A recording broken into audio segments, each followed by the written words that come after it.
Hello guys, my name is Young. I'm a professional League of Legends player who's been challenger for 9 straight seasons.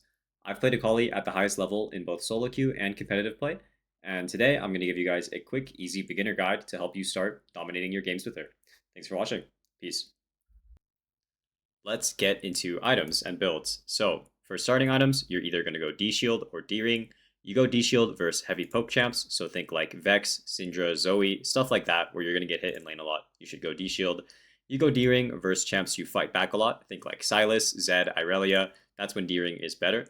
And for the standard build, you either go Proto Belt first or Storm Surge. You go Proto Belt if you need to close the distance versus champs like Syndra, versus champs like Zoe, stuff like that with a lot of range. I would go Proto Belt. But if you don't have to close the range, then Storm Surge is just fine.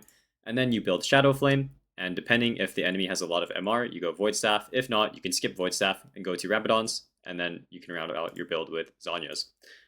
This build is for when you're versus a lot of tanky champs. You can go Liandry's Riftmaker into the rest of the standard items, and that tends to work well versus high HP stackers. And that's kind of it for builds, very simple. Let's move on to the next part of the video. Let's get into runes. Runes are very simple. You're either going to run Electrocute with Sudden Impact. Any of these are fine. I like going this, and I like going Ultimate Hunter. And usually when you're versus a ranged champ with a lot of poke, you go Second Wind Overgrowth. If you're versus a melee champ with a lot of all-in potential, you go Bone Plating Secondary. This is the rune page versus squishy champs. Versus champs you're not really going to fight for too long. But if you're versus champs like Sylas, for example, or like Irelia, I think Conqueror is better because it lets you ramp up your damage, and in that case, I would go something like Conqueror, Presence of Mind, Legend Haste, Cut Down, with the same thinking in our secondary runes, and then we also just go double adaptive with flat HP. That's basically it for runes, very simple. Let's get into the next part of the video.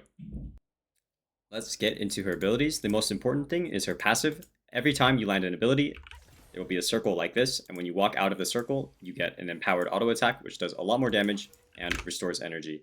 Her passive is the most important part of her kit, so I would recommend just getting used to walking in and out of the range like that, because that is going to help you in lane a lot. Moving on to her Q is just a skill shot in a line like this. It just does damage, and it also procs your passive. So what you do in lane usually is you just Q the enemy, walk out, auto, and usually you have enough energy to Q again. That's kind of the trade pattern with her Q. Pretty straightforward. Let's get into her W. It's one of her most important abilities. Basically, you press it, and you become untargetable to enemies. They cannot hit you with auto attacks, but they can still hit you with skill shots. It also restores energy, and it's also one of the most important abilities in her kit, so make sure you guys are using it well. And how you use it in lane usually is you would like Q someone, and if they try to trade back, you can Shroud and just maneuver around them. Alright, let's get into her E, another very important ability. This does a lot of damage. Basically, you press it, and Akali does a backflip kind of like that, and she also throws a shuriken.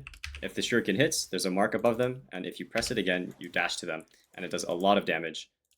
Also, a fun tip you can think about is whenever you E, it'll automatically proc your passive.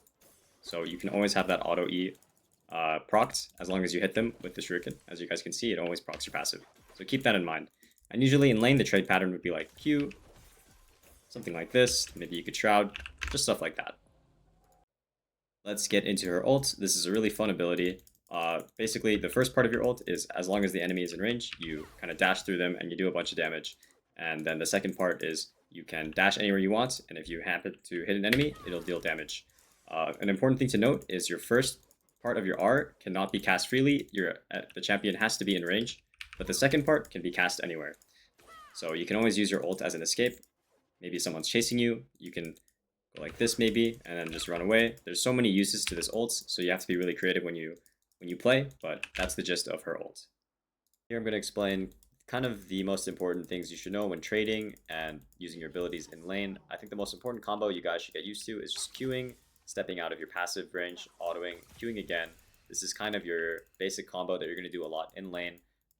You can also just add stuff like E, like this, but really get used to the passive range and queuing. That's the most important thing. And I think once you hit level 6, a really important combo that every Akali player should know is the RE combo, because it lets you stick to the enemy with your E, and you'll have your R2 to finish them off. I'll show it off one more time. Like this. It's very easy to hit, it's really hard to miss, and it just lets you find solo kills really easily. So those are kind of the two most important combos I would think about. And another interaction you guys should know is if you E into your Shroud like this, you can go into your Shroud like that. You don't always have to hit E on an enemy for you to snap back to the position, just something like this.